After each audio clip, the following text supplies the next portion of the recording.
जैसा कि हमारी वीडियो जो है वो प्रेशर भर के लीक टेस्टिंग की है, तो जब भी किसी सिस्टम में प्रेशर भरते हैं तो बिल्कुल गेज की जो नीचे वाली लेंथ हमारी होती है उसको हमेशा हम सिस्टम के साथ लगाते हैं।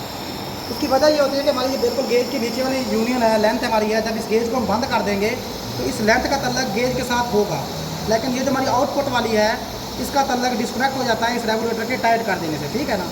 और रेगुलेटर के खोलने से दोनों का तल्लक गेज के साथ मतलब बहाल हो जाता है, ठीक है ना। लेकिन जब सिस्टम में प्रेशर भरते हैं, प्रेशर भरने के बाद गेज को बंद करके हम ये वाली लेंथ जो है ये हमारी सिस्टम से अलहदा कर लेते हैं, सिर्फ गेज लगी हुई होती है। तो प्रेशर भरते हैं हम बेसिकली सिस्टम के अंदर लीक टेस्टिंग के लिए, ठीक है ना।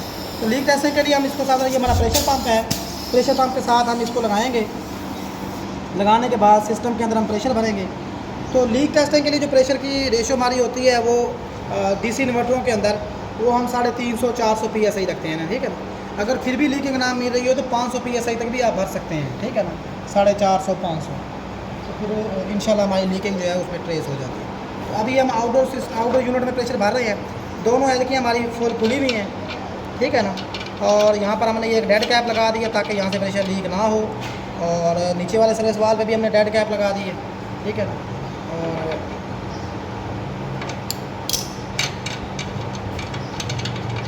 डिस्चार्ज वाली एलकी हमारी बंद भी हो तो इशू नहीं है, खुली भी हो तो फिर भी हमने डेड कैप लगाई हुई है।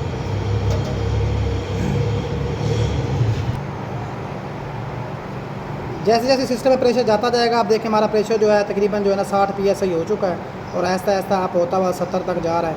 अब 70 हो गया है, फिर 1.10 PSI का, ठीक है ना। तो तकरीबन हम इसमें 350-400 PSI प्रेशर भरेंगे, और भरने के बाद फिर इसको हम पानी के टब में डालकर इसकी लीकिंग ट्रेस करेंगे, ठीक है ना। जैसा कि आप लोगों को नज़र आ रहा है कि हमारी गेज की जो सुई है वो 400 PSI पर पहुंच गई है। जैसे ही 400 पर पहुंचेगी तो हम इधर से पहले अपनी गेज को फ़ौरन बंद कर देंगे। बंद करने के बाद हम अब प्रेशर पंप को भी बंद कर सकते हैं, और प्रेशर पंप हमने बंद कर दिया है। बंद करने के बाद ये गेज की जो आउटपुट वाली लेंथ है ये हम अलहदा कर सकते हैं। अब देखें जो गेज के बिल्कुल नीचे वाली यूनियन है इसका ताल्लुक सिस्टम के साथ है, और गेज हमने बंद की हुई है, और जितना प्रेशर सिस्टम के अंदर है वो गेज हमारी उतना शो कर रही है, ठीक है ना। अब इसमें कोई लीकेज होगी तब भी गेज हमारी शो करेगी, और अगर प्रेशर हम बढ़ाना चाहेंगे तब भी हमारी गेज शो करेगी, ठीक है ना। अब हम जो है आउटडोर में प्रेशर तो पैसे पहले ही भर चुके हैं, आप लोगों को जैसा कि पता है, आपके सामने हम लोगों ने प्रेशर भरा है।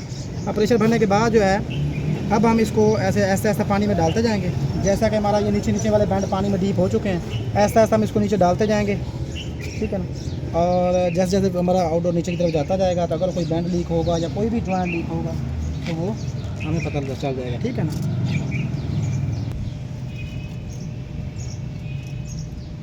अब ये कंडेंसर के सारे बैंड जो है ना हम पानी में डाल चुके हैं, लेकिन हमें यहाँ पर कोई इसका बबल नज़र नहीं आ रहा, कोई भी बुलबुला वगैरह नहीं बन रहा। तो इसको मज़ीद हम थोड़ी देर तसल्ली से देखते हैं। तो बाज़ दफ़ा हमारे आउटडोर में ज़्यादातर जो लीकेज होती है ना, वो हमारी 4 साइड वाल है, इसकी कैपिलरियाँ लीक हो जाती हैं।